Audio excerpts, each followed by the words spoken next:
Bueno, pues buenas tardes a todos, muchas gracias por estar aquí y voy a comenzar mi presentación efectivamente dando gracias. Porque cuando estuve viendo el programa vi que había otro taller de música de cine, para los que no hayáis decidido estar aquí y no estéis ahí, si queréis saber algo de música de cine tenéis que ver a John Howard, es al final el autor de muchas bandas sonoras como E.T., como por ejemplo Harry Potter, La Guerra de las Galaxias, Indiana Jones, también, perdón, John Williams. De vuelta a casa podéis descargaros una lista en Spotify y así es como si hubierais estado en la otra charla. También había un taller de meditación sexual y vi que había también una cata de cerveza. Yo os lo resumo en una cosa, cuando salgáis de aquí lo que tenéis que hacer es buscar a la persona que queréis, invitarle a una cerveza y a ver si luego hay suerte. Para los que habéis decidido estar aquí, pues os voy a hablar de la experiencia que he tenido con Óscar Gáribo durante el último año, más o menos, en el que participamos en 2 competiciones y ganamos en 2 competiciones. Y bueno, el tema de contarlo aquí la competición, una de ellas era el Pandemic Response Challenge, que era una competición organizada por la Fundación X Prize, que consistía en predecir la evolución del COVID. La Fundación X Prize es una de las más reconocidas en el mundo porque lo que se dedica es a buscar financiación para promover desarrollos tecnológicos que puedan beneficiar a toda la humanidad. De hecho, por ejemplo, ahora han conseguido que Elon Musk ponga 100 millones de euros pues, para intentar promover nuevas tecnologías que puedan permitir reducir la huella de carbono. Nosotros en esta competición no llegamos a 100 millones, ganamos 250.000 euros, dólares todo el equipo, pero bueno, al final valió la pena participar. Aparte de eso, participamos en otra competición que tenía que ver con modelos de física sobre difusión anómala y de alguna manera hablaré de una y de la otra indistintamente porque al final todo está conectado y lo que aprendimos en una nos sirvió para ir a la otra. Bien, pues ¿qué pinta todo esto en la RAM? Aparte de contar lo bien que lo hicimos, una de las cuestiones que se plantea, que encontramos y que es una de las palabras que aparecía en el título de la ponencia, es el síndrome de Apolo. Y encontramos una referencia en un blog de Mensa y en él hacía referencia a un estudio de Meredith Belvin en el que hablaba que el grupo más propenso a los desastres es aquel que se compone exclusivamente de gente muy inteligente. En el caso de que estábamos Óscar y yo, que también somos miembros de Mensa y habíamos tenido éxito, pues nos parecía interesante contar a lo mejor por qué tuvimos éxito y por qué a lo mejor no caímos en algunas de estas cosas. De hecho, este síndrome de Apolo lo podéis ver, por ejemplo, en la clasificación ahora de la Champions League. Se supone que el PSG es el mejor equipo, tiene a Messi, Mbappé y Neymar, y sin embargo, pues tampoco le ha ido muy bien en la primera fase. Un poquito mejor que al Barça, pero no mucho más. Bien, pues para dar un poco más de información sobre lo que es el síndrome de Apolo, Meredith Belvin lo que estudió hace unos 30 años más o menos era cómo era el funcionamiento de los equipos.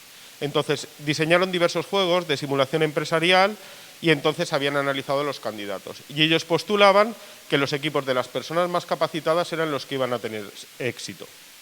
Iba a decir, iban a tener sexo, no, iban a tener éxito, que es equivalente prácticamente, pero bueno. Entonces, lo que se dieron cuenta es que esos equipos casi nunca aparecían en el primer lugar. Siempre aparecían en posiciones, ni siquiera el segundo, a veces parecían quintos, sextos, y entonces se daban cuenta de que algo fallaba, de que algo no funcionaba y que no bastaba con poner simplemente a los que eran más listos. Y una de las conclusiones que puede resumir el trabajo de Belvin es que lo que se necesita es que de alguna manera no haya equilibrio entre las personas, sino que las personas se equilibren entre sí para que el equipo pueda tener éxito.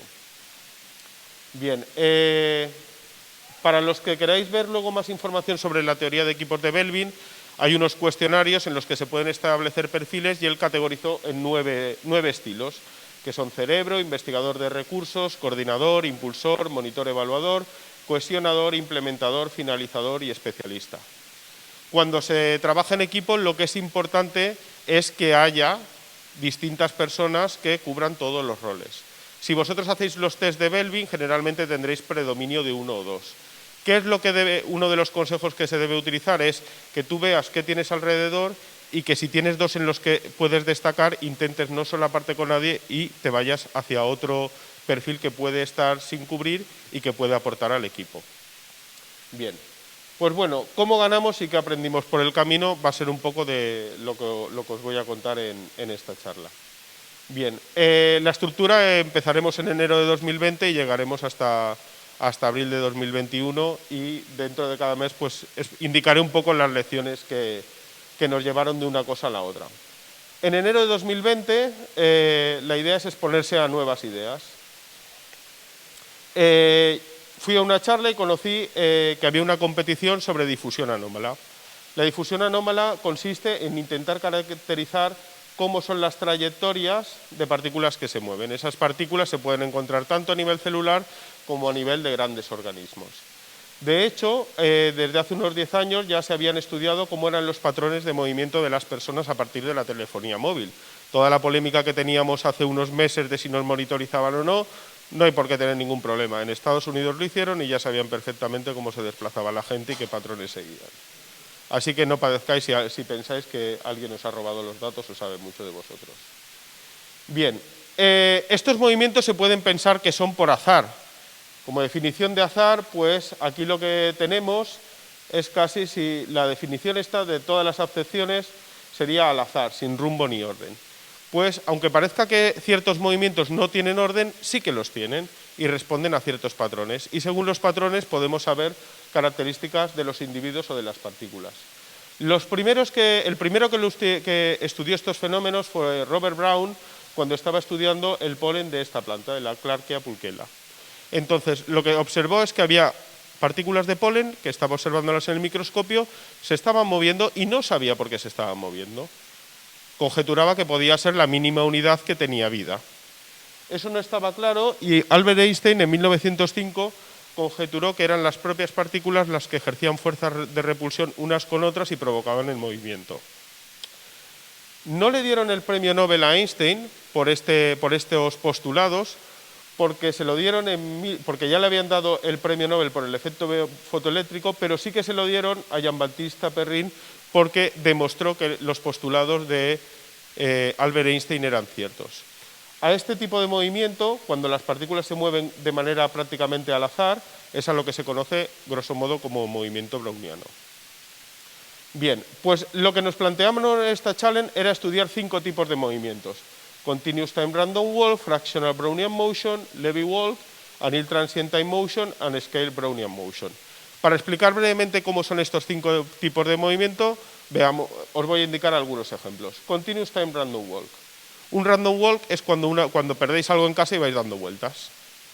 ¿Vale? Un continuous time random walk sería, por ejemplo, lo que podéis estar haciendo aquí. Estáis escuchando unas charlas, quietos un rato, luego salís, vais dando vueltas si habéis perdido algo porque no sabéis muy bien qué hacer, os sentáis en otro sitio, participáis, etc. Es decir, estás quieto, pero intercalas con movimientos que son más o menos aleatorios o que son un poco al azar. Vale. Fractional Brownian Motion, dentro de los movimientos al azar, pueden ser con una mayor dispersión o con una menor dispersión. Levy Walk, cuando os levantáis vosotros por la mañana, ¿qué hacéis? Generalmente dais un poco vueltas por casa, os tomáis el café, vais al baño, etc. Luego cogéis generalmente un medio de transporte, vais a un lugar de trabajo, allí estáis trabajando un rato en un cierto entorno, volvéis a hacer otro traslado, eso es un vuelo de Levy. ¿En qué sentido? Intercambias movimiento random o movimiento que haces en un entorno en el que te vas moviendo con desplazamientos que son largos. Cuando esos desplazamientos siguen una ley de potencia, entonces se considera que es un vuelo de Levy. Anneal Transient Motion es cuando, por ejemplo, tú estás dando vueltas buscando la cartera que has perdido y de repente te dices, ostras, me la he dejado en el bar, y vas corriendo hacia el bar. Y en el bar vuelves a dar vueltas, pero mucho más agitado porque piensas que la has perdido. Es decir, tienes un cambio de régimen donde pasas de un movimiento a otro movimiento que puede ser prácticamente igual, pero donde cambian los parámetros y cambia las características del movimiento. Y cuando ya te has dado cuenta que has perdido la cartera y ya no sabes qué hacer y buscas por un sitio y vas a otro y tal, y el movimiento ya ni tiene patrón, es un Scale Brownian Motion. Pues estos 5 tipos de movimientos lo que nos pedían es que intentáramos caracterizarlos. Bien, un ejemplo, por ejemplo, del Levy Flight o del vuelo de Levy es como cazan los tiburones. Uno podría pensar que cazan al azar, pero no, siguen estos patrones. Esto se descubrió más o menos en el año 2008, una cosa así. Aquí había una referencia a un artículo del 2010. Y lo que se dieron cuenta es que los tiburones daban unas vueltas en una determinada zona, veían que no encontraban nada, se desplazaban mucho más lejos y volvían a buscar por otra zona. Es decir, si es por la noche, estáis en una discoteca, puede ser más o menos el mismo patrón de movimiento. Veis que por ahí no pilláis y cambiáis de zona. Bien. ¿Por qué nos pareció el problema interesante? Pues cuando a mí me lo contaron, me dijeron que uno de los promotores era Maciej Levinstein, es uno de los dos físicos el segundo físico más citado de España, y dije, bueno, pues si esta competición es interesante y esta competición la promueve él, debe ser interesante y debe valer la pena estudiar el problema, aparte de que te puede parecer interesante. Bien. Entonces, en ese sentido, ya en febrero yo iba dándole buenas vueltas a la cabeza y pensé, pues bueno, vamos a intentar comprar esta idea y elegir este problema. Bien. El hecho de involucrarme al final con esto, bueno, era una competición de Machine Learning, yo estaba todavía estudiando cosas de Machine Learning y un poco por cuestión de serendipia acabé coincidiendo con Óscar y nos acabamos involucrando. Serendipia, yo no lo recordaba, pero bueno, es un hallazgo valioso que se produce de manera accidental o casual. ¿Cómo decidimos meternos? Pues porque vamos un día a comer al bar, de hecho Óscar había quedado conmigo, yo llego tarde y conocemos a dos físicos que iban a participar, que bueno, estaban hablando de la competición y demás, decían que era muy difícil, muy complicada y tal, y Óscar y yo, ostras, pues podemos participar, pero no sabemos de física, y Óscar había acabado un máster de Machine Learning hace poco y dice, pero deberíamos buscar a alguien que quizás supiera un poquito más de Machine Learning. Estuvimos buscando y al final lo que nos dimos cuenta es que, bueno, encontramos algunos físicos, encontramos a gente que sabía de Machine Learning, pero nos dijeron no, preferimos ir por nuestra cuenta. Bueno, pues decidiríamos seguir y ya veríamos qué pasaba por el camino. En eso llegó marzo del 2020. En marzo del 2020, aquí he puesto buscar océanos azules. A pesar de que apareció el COVID en el fondo, a nivel de investigación, era un océano azul, porque había muchas cosas que investigar. De hecho, lo que se empezó a observar, ya en una primera charla que organizamos en la universidad, en el departamento de matemáticas, nos dimos cuenta pues, que gente que se había simplemente empezado a ajustar modelos a nivel físico y matemático estaba publicando en sitios muy buenos y modelos prácticamente sin que hubiera datos. Por lo tanto, yo dije, ostras, esto de la difusión anómala es muy interesante, pero el COVID es una oportunidad. Y entonces dije, bueno, voy a ver cómo compatibilizo estas dos cosas. Bien, en aquel momento pues vi que gente estaba trabajando en temas de modelización del COVID y más allá de publicar pues intentar hacer una contribución que fuera significativa. Y entonces se creó un grupo liderado por Nuria Oliver aquí en la Comunidad Valenciana y yo no estaba en ese grupo, pero estaba un amigo mío, Antonio Falcó, y le dije a Antonio, hombre Antonio, pues yo también quiero participar, esto me parece interesante y quiero echar una mano, o sea, el prototipo de persona que contribuye al bien de la sociedad hace 100 años era ir a la guerra, incluso hace menos, pero ahora era estar tirado en casa, en un sofá. Pues bueno, yo pensé, pues bueno, siendo matemático igual puedo hacer alguna cosa más. Y entonces entré a formar parte del grupo. Bueno, esta imagen no se ha guardado, pero era una imagen de una puerta abierta, porque el funcionamiento de ese grupo era esencialmente, te pasaban el link, había un grupo que se reunía todas las mañanas, nos conectábamos por Slack y íbamos trabajando en lo que podíamos, cada uno con lo que sabía. Y si te cansabas, no asistías, pero si querías trabajar podías seguir asistiendo. Bien, en abril de 2020 nos dimos cuenta, bueno, que aunque había muy buena voluntad no había datos. La primera decisión que tomó Nuria fue hacer una encuesta ciudadana. Esto, si tú eres muy sistemático, te puede parecer una barbaridad. Porque es una encuesta que para que la gente la rellenara, tú la podías rellenar varias veces, no había validación, no había una segmentación de la población y podrías decir, bueno, ¿pero qué validez tiene? Pues cuando no tienes ningún dato, es mejor tener algún dato que no tener ninguno. Y es una cosa que muchas veces la parálisis por análisis te puede llegar a decir, no, esto no lo puedo hacer, esto necesitaría, es decir, puedes poner todas las objeciones, pero si no tienes datos, lo primero es que tengas unos datos. Luego ya verás cómo funciona. Y el hecho es que esta encuesta ciudadana, que todavía se sigue estando disponible y que han rellenado ya 700.000 personas, ha sido un buen indicador para saber la gente cómo estaba respetando las medidas y para predecir también la evolución de la enfermedad. Y de hecho, pues bueno, pues lo que se veía viendo es, por los distintos grupos de edad y colectivos, pues cómo era la aceptación de según qué tipo de medidas a lo largo del tiempo. En ese caso, incluso aún no teniendo datos, hicimos un artículo sobre el problema que era no tener datos y juntar los datos. Por lo tanto, ese océano azul que yo había visto, pues sí que valía continuar. Sí que valía la pena y al final sí que tenía premio. Bien, y en mayo de 2020 ya parece que va aliviándose la cosa, que vamos saliendo un poco del COVID, seguimos trabajando, los modelos ya van llegando los datos y tal, y ya llega más o menos el momento de retomar la idea que teníamos de la difusión anómala y de la challenge. Y en ese caso pues había que aprender cosas nuevas. Y lo que Óscar empezó a ver es que esas series temporales se podían modelizar bien como unas redes neuronales LSTM de Long Short Term Memory. Es un modelo en el que lo que intentas ver es aprender, postulas que lo que estás aprendiendo ahora depende en cierto modo del pasado, más o menos lejano. Si eso lo haces con otro tipo de redes neuronales, lo que pasa es que el gradiente o la pendiente con la que aprendes se desvanece. Con este tipo de redes lo preservas. Pues bueno, estuvimos estudiando estas redes, empezamos a introducirla en los modelos y vimos que más o menos funcionaba. Ahora bien, llegamos a junio y en junio nos planteamos continuar con esta línea o hacer otras cosas y había que tomar decisiones. Una de ellas era intentar empezar a modelizar lo que pasaba con la aplicación del radar COVID. Parecía muy prometedora, parecía que podía ser una solución y que valía la pena a lo mejor modelizarla. Pero, leyendo lo que había pasado en Corea, uno de los países tecnológicos más importantes del mundo, es que la gente no lo aplicaba. La monitorización que se hacía en Corea era en el móvil, en el sentido de cómo te muevas, tienes que tener la localización y cómo te muevas voy a por ti. Y tienes que estar confinado. Pero no era una aplicación que se estaba utilizando de cualquier manera. Por lo tanto, aunque aparecía esto y era prometedor, lo descartamos. Y lo que vimos en este modelo es que cruzamos el umbral. Empezamos a lanzar las primeras simulaciones, subimos resultados y habíamos superado el umbral, teníamos unos resultados razonables y estábamos de momento los primeros. Y decimos, mira qué bien, han subido 2 y ya estamos los primeros. Entonces dijimos, bueno, pues vale la pena continuar, nos fuimos animando. En julio habíamos pedido financiación para varios proyectos del COVID y justamente la financiación que pedimos en la Comunidad Valenciana no nos la dieron y estuvimos a punto pensando en abandonar.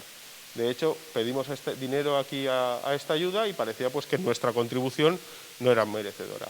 Sin embargo, pensábamos que el trabajo que estábamos haciendo era puntero, que estábamos liderando un buen grupo y que estábamos obteniendo resultados y decidimos aplicar a otros proyectos. Y fuimos el único grupo que fue financiado posteriormente por la CRUE y por el Santander, del Fondo Superacovid y por el BBVA.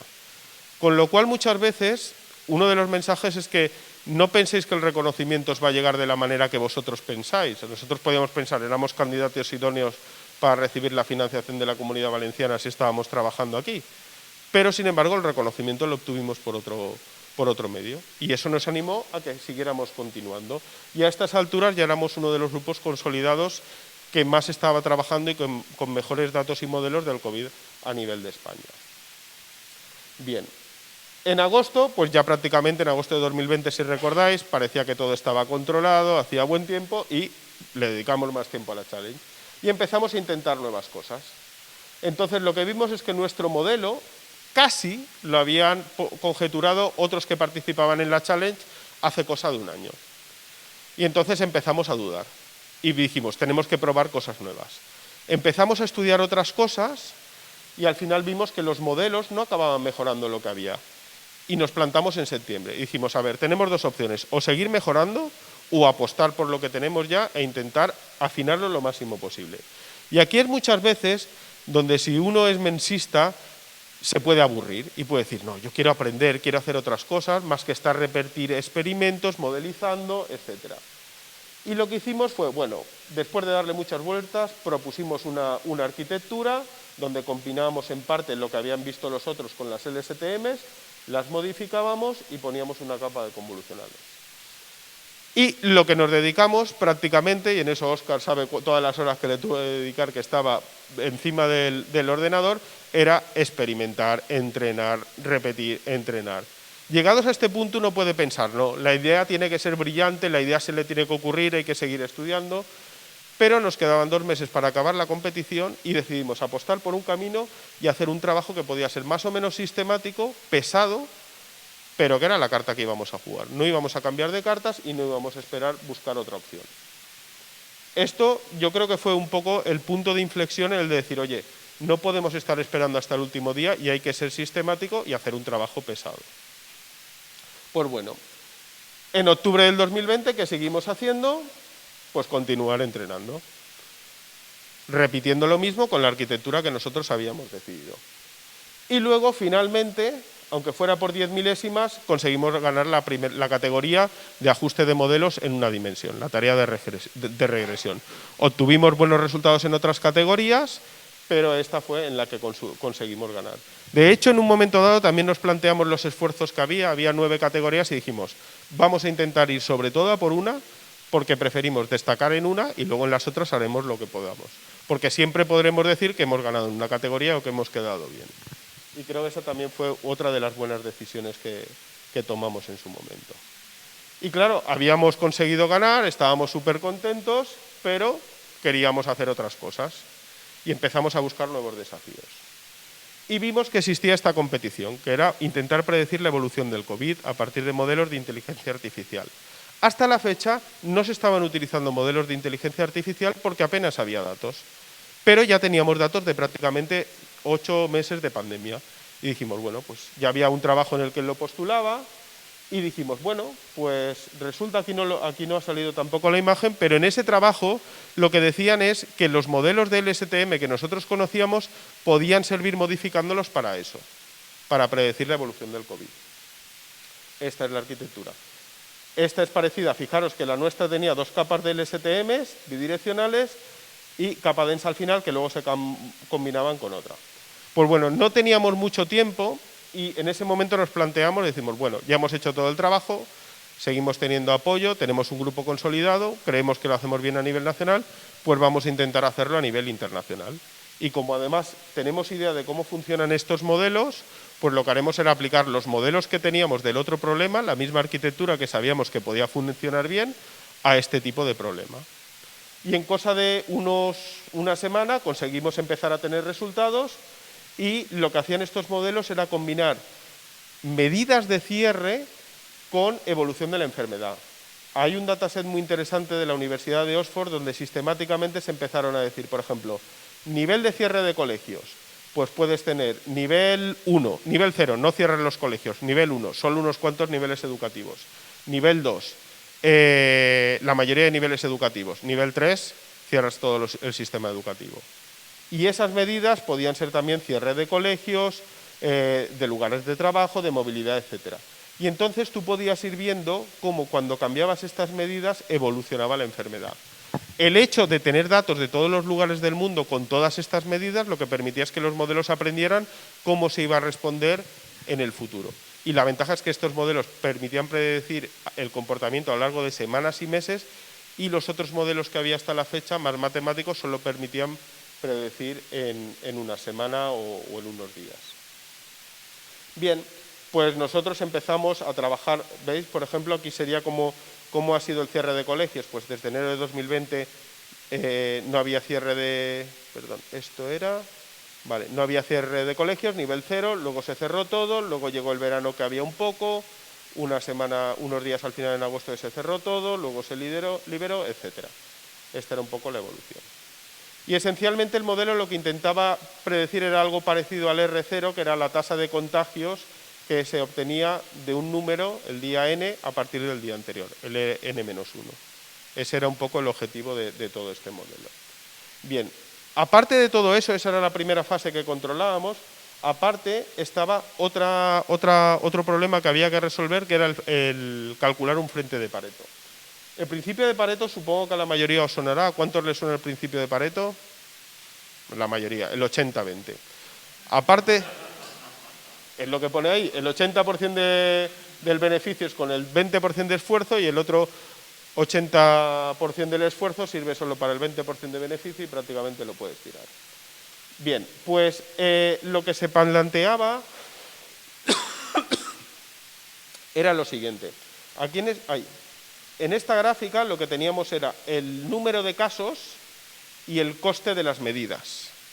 Entonces, aquí, para cada tipo de programa en el que tú dices cierro colegios a un nivel, cierro lugares de trabajo a otro nivel, etcétera, tú tienes un coste, que lo calculabas aquí, y un número de casos previsto. Y lo que querías era encontrar esta curva, que es lo que se llama el frente de Pareto. En el frente de Pareto lo que tiene son una solución que no se puede mejorar sin cambiar el número de costes o el número de casos. De hecho, Cognizant, aparte de querer contribuir en lo que sería responsabilidad social, de intentar promover una respuesta a lo que era la pandemia y mejorar los modelos, le interesaba ver cómo se podían optimizar y en un problema similar encontrar cómo te podías desplazar hacia el frente de Pareto. Bien, pues en diciembre del 2020 empezamos a hacer modelos, conseguimos hacerlos y nos planteamos y participamos en serio en la competición. Y dijimos, vamos a competir. Hablando con Nuria, Nuria decía, pero que esto es muy difícil, es un XPRIZE, no sabemos dónde nos estamos metiendo. Dice, bueno, si tenemos un modelo que funcione, nos metemos.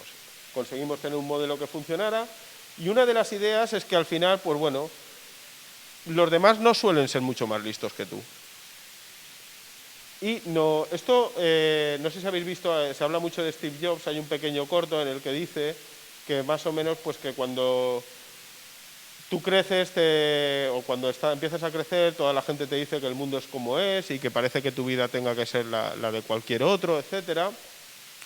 Pero llega un momento en que te das cuenta de que si piensas que los demás no son mucho más listos que tú y no te limitas por eso, puedes intentar hacer cosas importantes. Y que más o menos a veces las limitaciones de aspirar a más, la primera barrera que tenemos que romper es la nuestra. Yo había estado participando en otra competición de biología sintética con unos alumnos, habíamos conseguido ganar la competición, había participado gente de muchos lugares muy importantes y dijimos, bueno, pues oye, yo creo que viendo el equipo que teníamos, un equipo compensado, donde había diversas personas con diversos roles, pues lo tendremos que hacer bien. Otra cosa es que ganemos o no. Pero nuestro objetivo en participar, dicho sea de paso, no era ganar. Nuestro objetivo era, habíamos tenido unos modelos que ya sabían cómo funcionábamos y queríamos ver otros modelos más avanzados en los que podíamos decir qué medidas se tenían que aplicar en cada caso.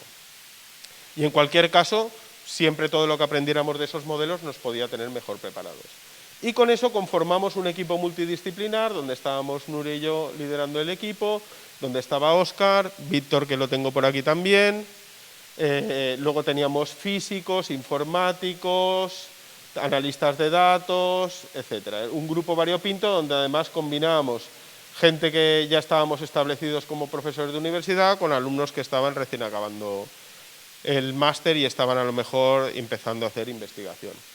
De hecho, incluso teníamos a Víctor que llevaba la parte de comunicación del grupo, porque nos dimos cuenta que en esta competición pensábamos que también teníamos que hacer pues, que lo que hacía el equipo se diera a conocer, no quedar diluidos, y decidimos pues, que, bueno, que teníamos que tener hasta una imagen del equipo, como esta que tengo aquí, y una cuenta donde comunicar los resultados, interactuar con la competición y que vieran que nosotros, más allá de hacerlo bien, podíamos promocionar y ser unos referentes para lo que era la fundación y para lo que era el proyecto. De hecho, el logo, por ejemplo, el logo que tenemos aquí, esto en realidad es como un balancín donde tienes que buscar un equilibrio entre lo que serían las medidas y lo que sería el coste, que sería una alusión a lo que era el frente de Pareto y estaba inspirado también en el logo de la serie de AI. Pues bueno, pues y luego la tipografía, pues la de la Montserrat de Valencia. Es decir, pensamos algo que nos identificara e intentamos ser cuidadosos. Aparte de eso, durante todo el tiempo había un canal Slack de la competición e intentábamos siempre interactuar, aportar, como decía Nuria, dice, que nos conozcan como que somos el equipo de la buena gente, que vamos ofreciéndolo todo y tal, y no es decir, nos gustaría ganar, pero en ningún momento pensamos que el único objetivo era ganar, porque si no al final hubiéramos abandonado. Y hubiéramos abandonado porque en algunos momentos tuvimos problemas. Dicho eso de paso, aquí he puesto lo de We Recycle, que es la foto de John Malkovich del anuncio de Nespresso, cuando Nespresso era criticada porque no reciclaba las cápsulas y decía We Recycle.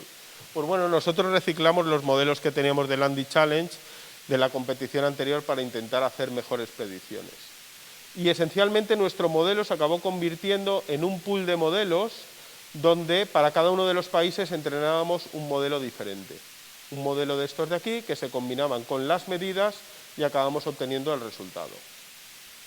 De hecho, lo que vimos y lo que hicimos es entrenar modelos para grupos distintos de países, porque la enfermedad no evolucionaba en todos los países a la misma vez. Probamos a incorporar variables meteorológicas e intentar introducir información de otro tipo demográfico, pero intentamos simplificar y llegar a tener unos modelos sólidos. Dicho sea de paso, aquí, por ejemplo, hay otra cosa que podíamos nosotros haberle dado. Los datos tenían muchos errores y tenían imputaciones que un día, recordáis que podían aparecer no sé cuántos casos más, eso aparecía en muchos países.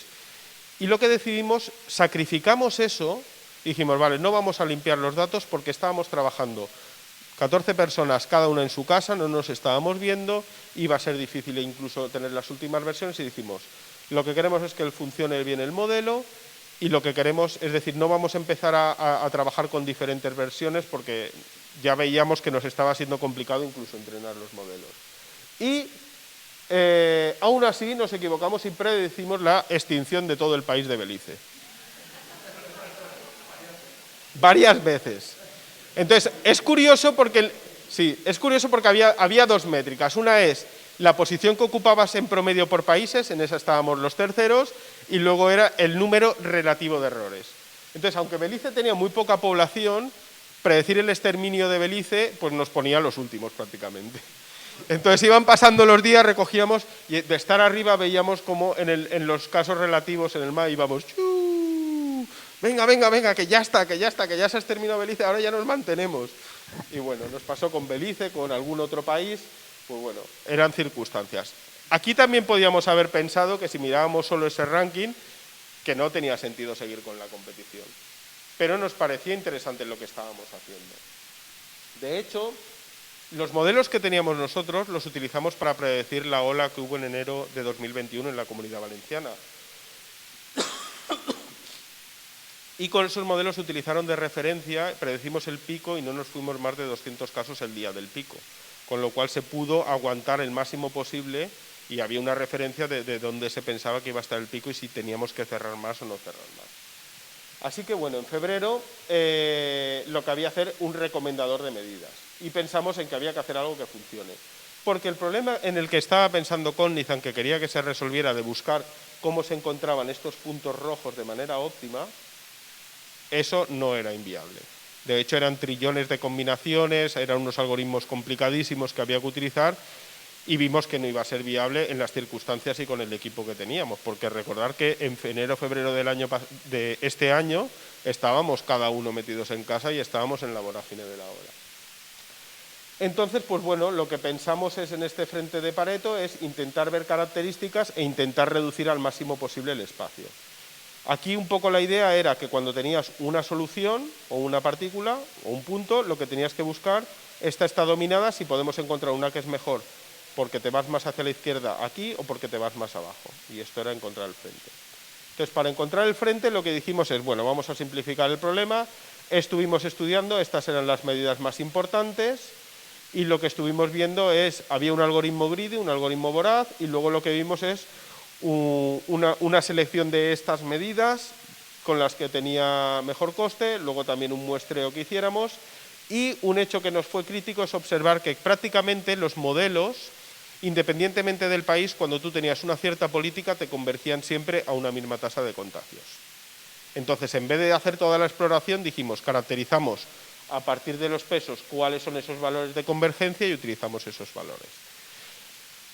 Esto en algún momento pensamos que no valía la pena seguir porque pensábamos que lo que estaban esperando era que se les resolviera el problema que ellos habían planteado, pero era la única solución que podíamos plantear. Y en ese sentido, lo que había que plantear eran cosas que funcionaran. Nosotros acreditamos además que habíamos utilizado los modelos de la primera fase en la Comunidad Valenciana, que habían tenido impacto y que seguíamos trabajando y que habíamos propuesto esta solución. De hecho, pues bueno, la arquitectura de todo el modelo, lo que hacía, se consideraban los datos, se intentaba hacer la selección de los modelos, luego para todas las localizaciones. Fijaros que todo esto, causas del error de Belice, es que no teníamos que predecir en un país ni a nivel mundial. Había que predecir en todos los países del mundo, en todos los estados de Estados Unidos y en las 4 partes de Inglaterra. Pues bueno, con eso nosotros teníamos 2 modelos, uno basado en las características, otro voraz, de eso elegíamos 10 y de esas 10 pues hacíamos un algoritmo de muestreo. Y luego lo que hicimos es, no lo pedían en la competición, pero hicimos una herramienta de visualización. ¿Por qué? Porque pensamos que una parte importante no era decir solo lo buenos que somos, sino además demostrar que nosotros podíamos comunicarlo. Entonces, como pudimos, con Tableau intentamos hacer una visualización de las medidas donde se pudiera interactuar, seleccionar las políticas, etc. Y cuando ya estábamos prácticamente acabando, en marzo, pues lo que hicimos es incluso hasta grabar un vídeo del equipo. Y entonces en el vídeo de equipo nos presentábamos, estuvimos editándolo prácticamente una semana, ya se había cerrado el plazo y dijimos, bueno, si hay que hacer esto y hay que hacer además un vídeo, nos dedicamos a hacer un vídeo y aquí Víctor estuvo trabajando codo con mano y conseguimos hacer un vídeo que explicaba nuestro proyecto y que permitía que las personas que lo evaluaran lo conocieran bien. Fijaros que aunque era una competición, lo que teníamos que presentar solo era el código para que lo revisaran y un documento de resumen de 3 páginas, aparte del vídeo. Es decir, la gente que iba a tomar las decisiones, había que pensar que había muchos equipos, que todo era muy denso y había que mostrar que nosotros teníamos voluntad por comunicar y por hacer las cosas bien. Y con eso, pues bueno, pues acabamos ganando la competición, todos muy contentos, y en abril, pues bueno, pues después de la competición, aquí hago una alusión al viaje del héroe. Estábamos acabando, habíamos conseguido el resultado, pero no sé si conocéis el viaje del héroe. ¿Cuántos conocéis el viaje del héroe? 2, 3, bueno. Pues en el viaje del héroe lo que se conjetura es que todas las historias de la tradición y historias de aventura siguen siempre un mismo patrón. Entonces, si cuando estáis viendo las bandas sonoras de John Williams pensáis en Star Wars o en Harry Potter, os dais cuenta de que todo es un plantillazo. Y el plantillazo consiste en que tú empiezas con un statu quo, luego hay una llamada a la aventura, necesitas apoyo porque tu primera reacción es rechazar la llamada a la aventura, comienzas el camino, después del camino empiezas con las primeras pruebas, te empiezas a afrontar los retos, pasas por momentos de crisis, siempre hay momentos de crisis, encuentras el tesoro y cuando tienes el tesoro, pues de alguna manera ya has conseguido el premio o lo que estabas buscando. Y luego hay una parte que siempre se tiene que hacer para acabar el viaje del héroe, que es que tú vuelves a tu realidad, empiezas una nueva vida y tomas una determinación de cómo te ha afectado el viaje a ti y vuelves al estado inicial. Entonces este viaje que habíamos tenido nosotros, pues se completó para mí cuando nos recibió el presidente de la Generalitat en el salón de plenos a todo el equipo que había estado participando tanto en la modelización como en la competición, y era un poco el reconocimiento más allá del premio, pues que al final todo esto había estado muy bien. Por eso cuando volváis a ver El Señor de los Anillos, pensar que desde que matan a Sauron hasta el final de la película es necesario todos esos 40 minutos para explicar cómo cambia la vida de Bilbo y por qué al final acaba el viaje del héroe, no es gratuito. Y bueno, aparte de eso, pues tuvimos nuestra historia, la contaron en la revista Wired, cómo el uso de la inteligencia artificial ha ayudado a que Valencia pudiera contener el COVID, donde se explican todas nuestras vicisitudes y batallas. ¿Qué? A que sea, también. Y bueno, además presentamos los resultados en un congreso sobre Machine Learning y también ganamos el premio al mejor artículo de ciencia de datos aplicada. Y esto es todo lo que quería contaros. Muchas gracias.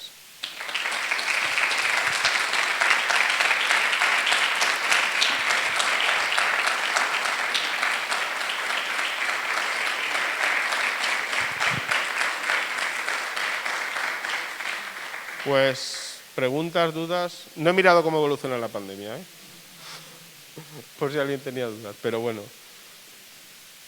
Sí.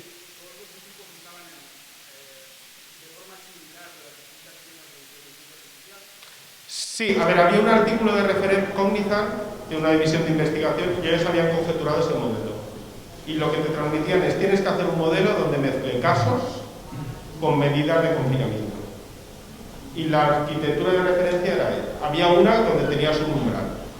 La primera opción es, hombre, prueba eso e intenta modificarlo poco, porque estas competiciones hay otros X-Prize que duran varios años. Ha habido uno de investigación submarina, ha habido otro de desarrollo para el espacio, etc. Decía, por la urgencia del COVID va a durar solo 4 meses. Entonces, desde que tú coges, te sientas, decides participar y tienes que hacerlo, te tienes que ir a una cosa muy parecida. Luego estuvimos viendo que había equipos que habían hecho variaciones, habían usado otros modelos más matemáticos, etc. Pero nuestra idea fue, también muchas veces, yo creo que como mensista, intentar buscar cosas muy complicadas, intentar diferenciarte, y nosotros ahí dijimos, oye, estos modelos funcionaron muy bien para otro tipo de problemas, donde eran series temporales, era un tipo de datos bastante similar, había una cierta aleatoriedad, pues oye, los vamos a utilizar aquí, y porque ya sabemos más o menos, y el hecho de elegir varias capas del STM o no, estuvimos midiendo esto, cuánto nos cuesta entrenar y qué ordenador tenemos. Pues intentamos ir. Entonces, parecía más o menos razonable. Los equipos podían utilizar esos o no, pero esos dos conjuntos de datos te daba a entender que los tenías que utilizar, porque detrás ellos insistían mucho en el problema de optimización.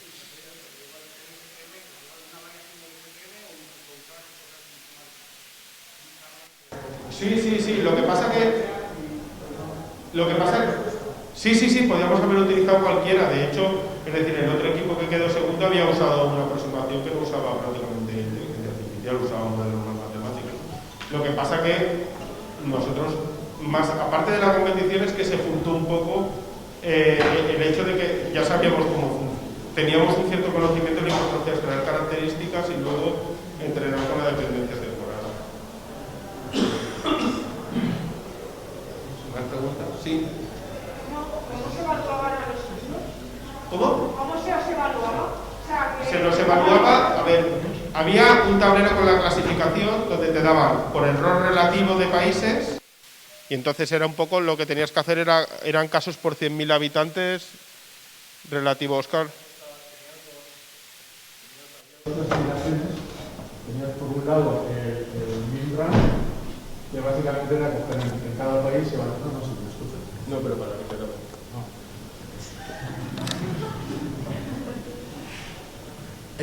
Había un MinRank, que era la posición que tu modelo tenía en cada país, y luego se hacía la media. Eras el tercero en un país, eso era el indicador que decía que nuestro modelo iba bien a pesar de Belice. Y luego había el MAEC de número de casos por cada 100.000 habitantes. No obstante,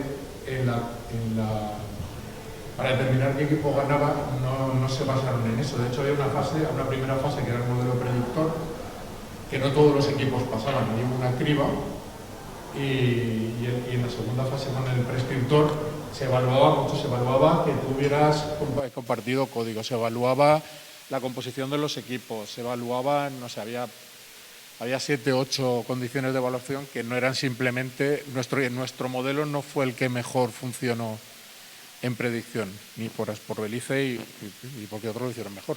Nosotros sí que explicamos por qué eran los problemas que había en algunos países determinados, pero uno de los criterios que se evaluaba era la proyección también que tenían los resultados. Y es decir, y esto cambia un poco la perspectiva de que aquí, es decir, en España somos mucho más de baremo, de número, es decir, tiene que haber indicadores, y como que la parte cualitativa la dejas y te quedas solo en la cuantitativa. Y en esta parte había también parte cualitativa. Y yo creo que sí que hicimos muy buen trabajo presentándolo, y también un poco el hecho de que nosotros no era solo por la competición, sino que llevamos ya un año trabajando con esto, que lo estábamos utilizando para otras cosas y que estábamos haciendo la traslación a la aplicación. Porque yo me acuerdo que a veces hablaba con uno de los integrantes del equipo y decía, ostras, es que si hiciéramos un modelo que fuera un poco más preciso, ¿qué tal? Y el error es ese, es que si no finalizas, si no acabas teniendo algo que lo puedas aplicar, que pueda haber otro modelo que sea mejor, pues igual sí, pero es que si no consigues hacer todo el proceso de llevarlo hasta el final, es que luego a veces, es decir, yo sé que muchas veces es aburrido, pero es que eso creo que marca más a veces la diferencia que en otros aspectos mucho más de lucubración y de conocimiento. Y eso a veces yo creo que perdemos un poco la perspectiva. Y aquí en la competición, tanto en una como en la otra, si queréis quedaros con una idea de las dos, hay muchas opciones que pueden ser buenas, pero es preferible acabar y acabar bien que intentar buscar un modelo que puede ser teórico, porque luego a la hora de la verdad te van a valorar por si lo que has hecho está finalizado o no. Entonces, si no vas a finalizar algo, desiste de otras ideas que pueden ser mucho más atractivas. Sí.